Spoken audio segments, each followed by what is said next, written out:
त्याच्या अगोदर त्याच्या भावांबद्दल आपल्याला बोलावं लागेल की ते दोन लोक म्हणजे ज्या वेळेस 2017ला नामू 180 मार्कावर होता त्या दिवशी त्याचा भाऊ एक शब्द बोलला होता, भाऊ म्हणे अजून लढू म्हणे आपण.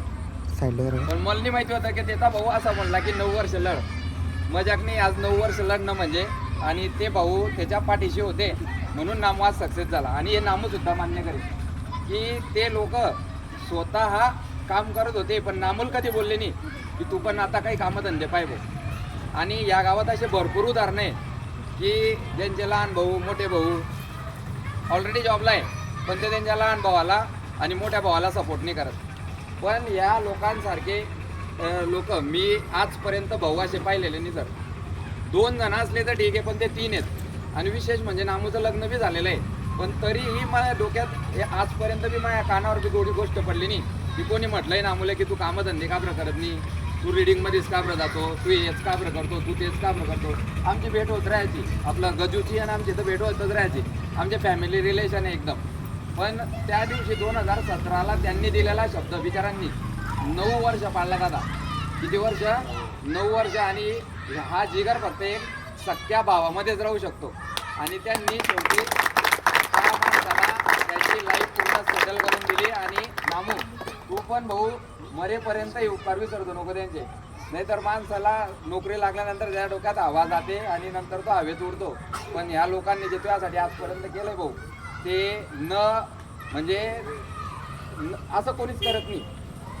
दुसरी गोष्ट नामूबद्दल बोलू तर नामूचा प्रवास खूप खडतर आहे.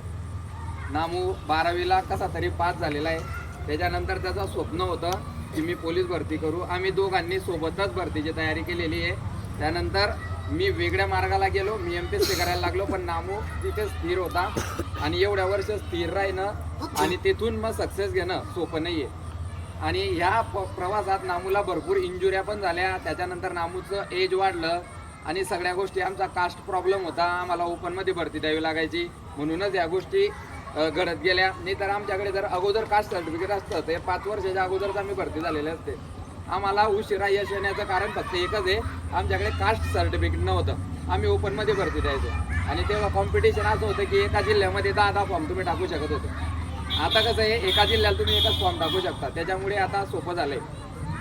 म्हणजे आता जो खरा मेहनती माणूस आहे तोच भरती होतोय.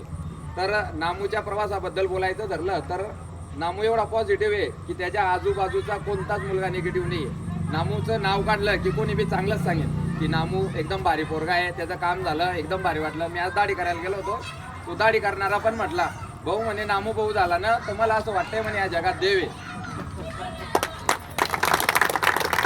म्हणजे एक दाढी करणारा व्यक्ती सुद्धा नामूबद्दल पॉझिटिव्ह बोलतोय तर तो माणूस किती पॉझिटिव्ह असेल.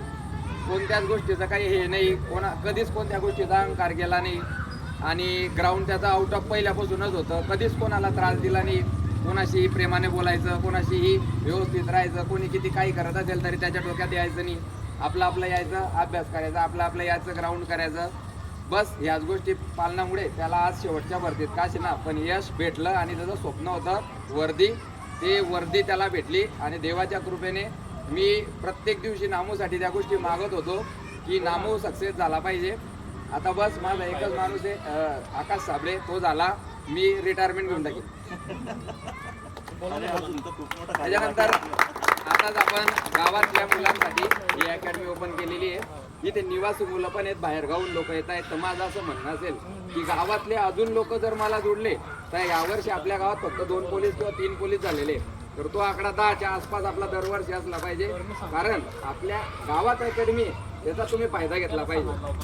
तर बस एवढंच बोलेन आणि माझे 2 शब्द संपवतो.